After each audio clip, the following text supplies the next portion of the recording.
ಎಲ್ಲರಿಗೂ ನಮಸ್ಕಾರ. Central bank of India ಬ್ಯಾಂಕಿನಲ್ಲಿ ಕ್ರೆಡಿಟ್ ಆಫೀಸರ್ ಅಥವಾ ಅಸಿಸ್ಟೆಂಟ್ ಮ್ಯಾನೇಜರ್ 1000 ಹುದ್ದೆಗಳಿಗೆ ಅರ್ಜಿ ಆಹ್ವಾನಿಸಿ ಅಧಿಸೂಚನೆಯನ್ನು ಹೊರಡಿಸಿದ್ದಾರೆ. ಕೊನೆಯ ದಿನಾಂಕ ಬಂದು ಇದೇ ತಿಂಗಳ ಫೆಬ್ರವರಿ 20, 2025. ಇನ್ನು ಕೆಟಗರಿ ವೈಸ್ ತಗೊಂಡ್ರೆ ಯಾವ ಕೆಟಗರಿಗಳಿಗೆ ಎಷ್ಟು ಹುದ್ದೆಗಳು ಮೀಸಲಿರಿಸಿದ್ದಾರೆ ಅಂತ ನೋಡ್ಬೋದು.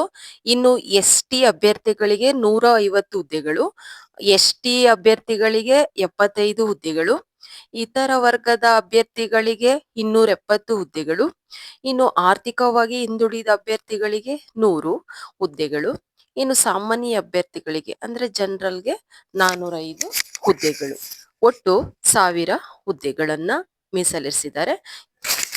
ಅರ್ಜಿ ಶುಲ್ಕ ಬಂದು ಮಹಿಳೆಯರು, SC ST ಮತ್ತೆ ಅಂಗವಿಕಲ ವರ್ಗದ ಅಭ್ಯರ್ಥಿಗಳಿಗೆ ಬಂದು 150 ರೂಪಾಯಿಗಳು. ಇನ್ನು ಇತರ ಎಲ್ಲ ವರ್ಗದ ಅಭ್ಯರ್ಥಿಗಳಿಗೆ 750 ಅನ್ನ ಇದ್ ಮಾಡಿದ್ದಾರೆ. ಈ ಅರ್ಜಿ ಶುಲ್ಕವನ್ನ ಆನ್ಲೈನ್ ಮೂಲಕನೇ ಪಾವತಿಸಬೇಕಾಗಿರುತ್ತೆ.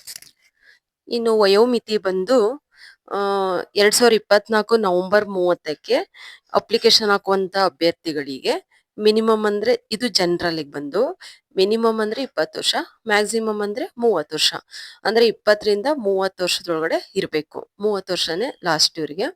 ಇನ್ನು SC ST ಅಭ್ಯರ್ಥಿಗಳಿಗೆ ಬಂದು 35 ವರ್ಷ, OBC ಅಭ್ಯರ್ಥಿಗಳಿಗೆ 33 ವರ್ಷ, ಇನ್ನು ಅಂಗವಿಕಲ ಅಭ್ಯರ್ಥಿಗಳಿಗೆ 40 ವರ್ಷವನ್ನ ಮಾಡಿದ್ದಾರೆ.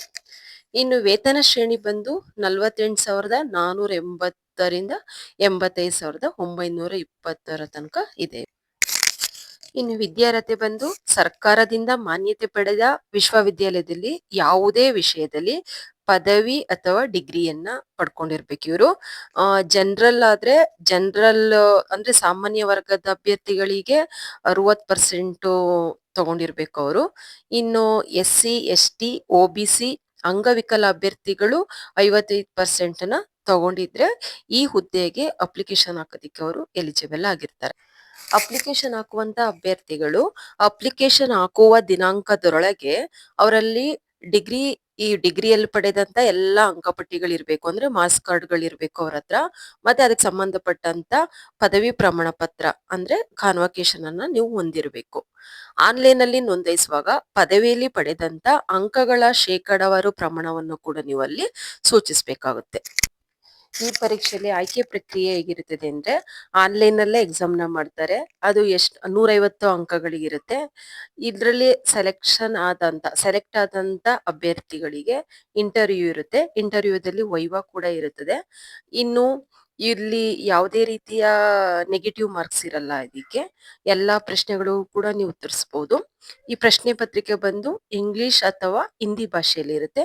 ಯಾವುದಾದ್ರೂ ಒಂದು ಭಾಷೆಯಲ್ಲಿ ನೀವು ಪರೀಕ್ಷೆಯನ್ನ ಬರೆಯೋದಿಕ್ಕೆ ಅವಕಾಶವಿರುತ್ತದೆ. ನಾನು ಮೊದಲೇ ಹೇಳಿದಾಗೆ ಇದೇ ತಿಂಗಳ ಅಂದ್ರೆ ಫೆಬ್ರವರಿ 20ನೇ ತಾರೀಕು ಅರ್ಜಿ ಸಲ್ಲಿಸಲು ಕೊನೆ ದಿನ ಆಗಿರುತ್ತದೆ. ಯಾರ್ಯಾರು ಎಲಿಜಿಬಲ್ ಇದ್ದೀರೋ ಅವರು ಇದನ್ನ ಉಪಯೋಗಿಸ್ಕೊಳ್ಳಿ. ಯಾರು ಕೂಡ ಮಿಸ್ ಮಾಡ್ಕೋಬೇಡಿ. centralbankofindia.com.in ವೆಬ್ಸೈಟ್ಗೆ ಹೋಗಿ ಯಾರ್ಯಾರು ಎಲಿಜಿಬಲ್ ಇದ್ದೀರೋ ಅವರು ಅಪ್ಲಿಕೇಶನ್ ಹಾಕಿ. ಎಲ್ಲರಿಗೂ ಒಳ್ಳೇದಾಗ್ಲಿ.